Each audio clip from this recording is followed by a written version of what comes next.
Kita cari lagi dari suluk yang lain. Misalnya kita ambil yang saya bawa ini dari suluk gentur atau suluk bentur. Kalau dalam bahasa Jawa istilah gentur itu artinya serius, tekun. Kalau orang ingin sukses kadang diberi tips gentur tapane, serius bertapa, serius tirakat. Suluk gentur berarti mengajarkan apa yang harus kita lakukan, kita jalankan secara serius dalam menuju Tuhan untuk mencapai kesadaran tertinggi. Ada bagian dari suluk gentur itu yang menarik, misalnya tentang syahadat. Katanya Sunan Bonang ada syahadat namanya syahadat daim qaim. Jadi yang dilakukan oleh penempuh jalan sufi, orang yang melakukan suluk, itu yang dituntut sebenarnya tidak hanya syahadat lewat mulut, tapi syahadat daim qaim. Nanti syahadat ini ada 3. Syahadat daim qaim ini syahadat yang kesaksian yang dilakukan tidak dengan mulut, tapi dengan gerak-gerik jasmania. Misalnya kesaksian dengan gerak-gerik itu, kalau saya percaya dengan kamu, maka kalau kamu utang, tak utangi deh. Gitu kalau kita sama temen ini. Jadi tidak perlu saya bilang, enggak kok, saya percaya kok. Tapi kalau diutangi, enggak gelem ngasih utang. Karena saya percaya, kamu tak utangi.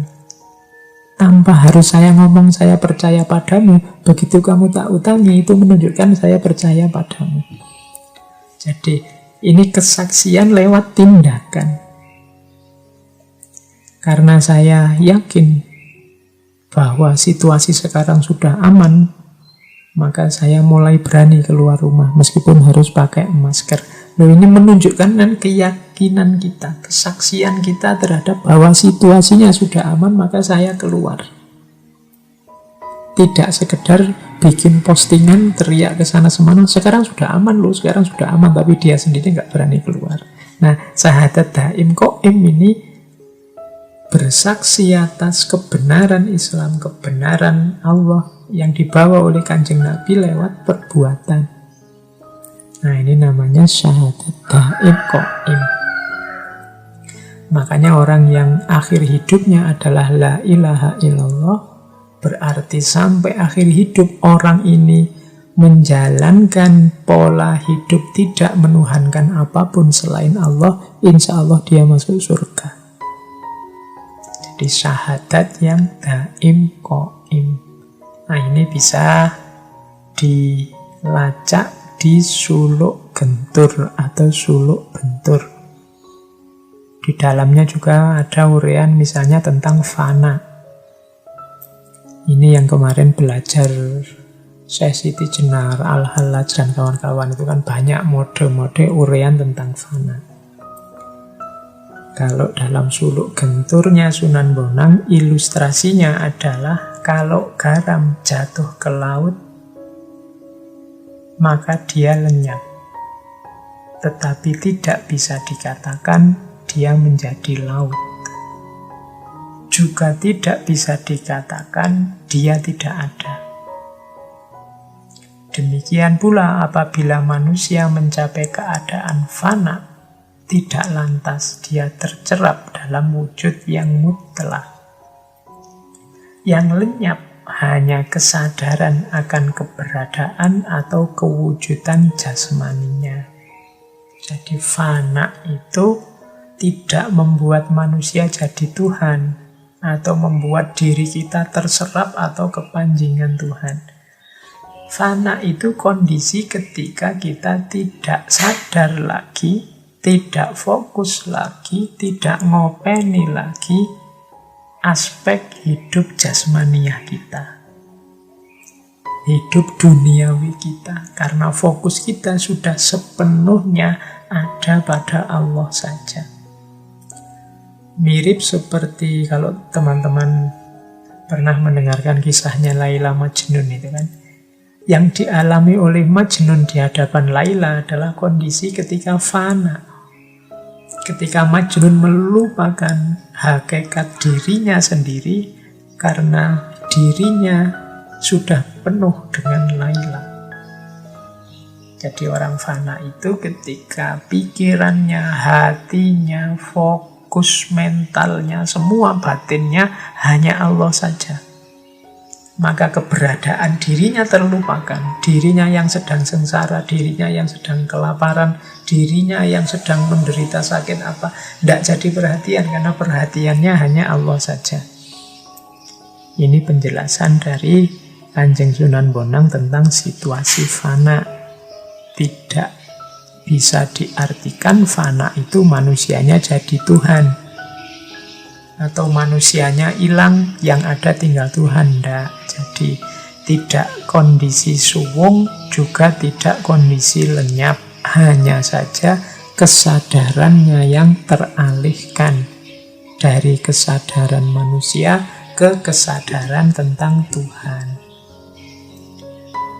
Penjelasan semacam ini bisa nanti digali dari Suluk Bentur. Nanti di Suluk Bentur juga melanjutkan tentang syahadat. Tadi dijelaskan ada 3 macam syahadat. Yang pertama ada syahadat mutawilah. Yang kedua ada syahadat mutawassithah. Yang ketiga ada syahadat mutakhirah. Ini di Suluk Bentur. Syahadat kita itu sebagai seorang muslim melaksanakan 3 syahadat ini. Yang pertama mutawilah. Mutawilah itu syahadat dulu ketika kita belum dilahirkan ke dunia ini. Silahkan teman-teman dibuka ayat Al-Quran yang bunyinya alastu birabbikum qalu bala syahidna. Ini dulu sebelum kita lahir, Allah bertanya pada kita, bukankah aku ini Tuhanmu?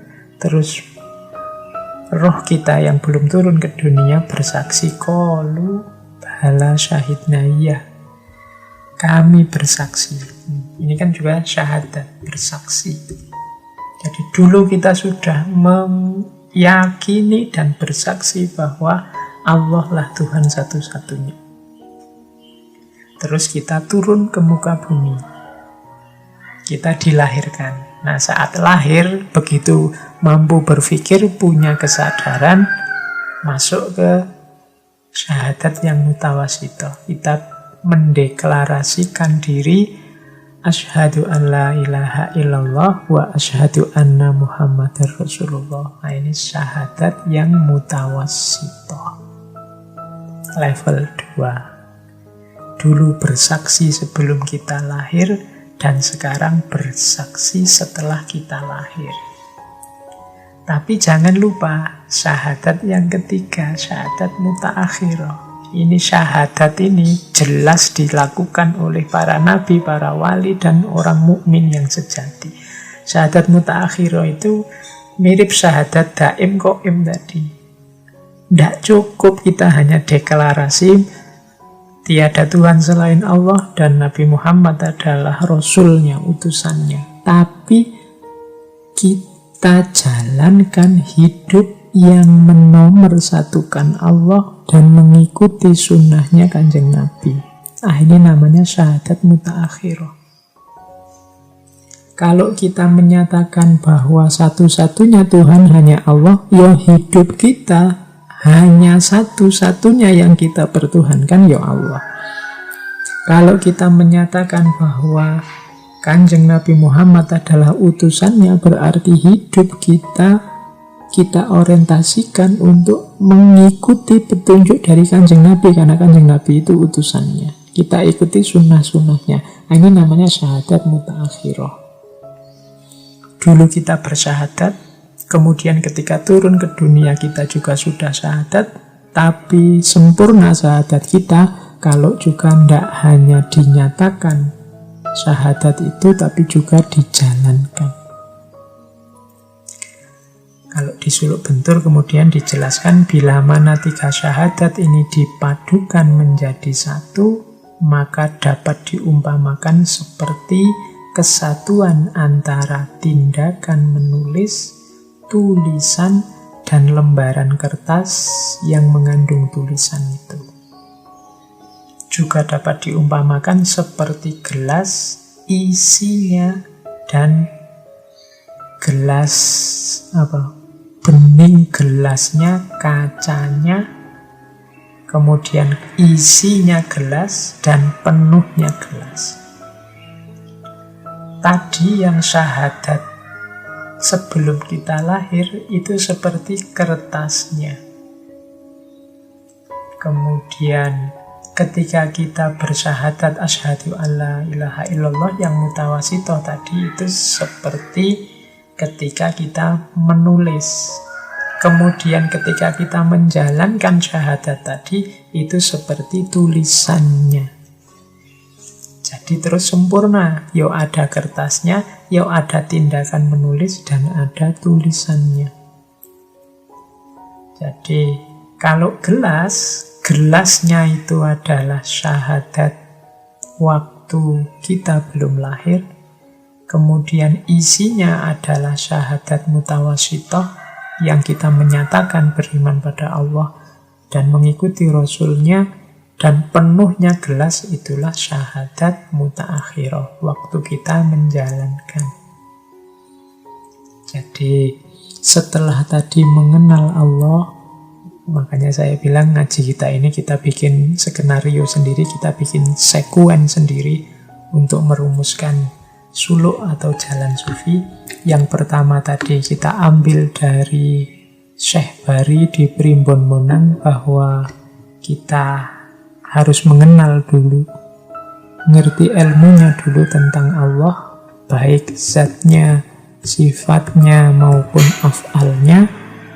Setelah itu bersaksi atau syahadat, baik syahadat yang mutawilah sebelum lahir, kalau ini otomatis, maupun syahadat yang mutawasitoh saat kita sudah ada di dunia.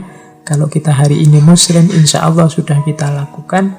Dan yang ketiga yang mutaakhirah, mewujudkan syahadat kita dalam kehidupan sehari-hari. Kalau yang ketiga yang mutaakhirah ini, dulu waktu kita ngaji tentang Kanjeng Sunan Kalijaga kan ada cerita tentang santrinya Kanjeng Sunan Kalijaga yang namanya Syekh Jangkung. Syekh Jangkung ini suatu ketika mengikuti murid-murid yang lain mengikuti ujian tentang syahadat. Jadi semua murid diuji untuk bersyahadat.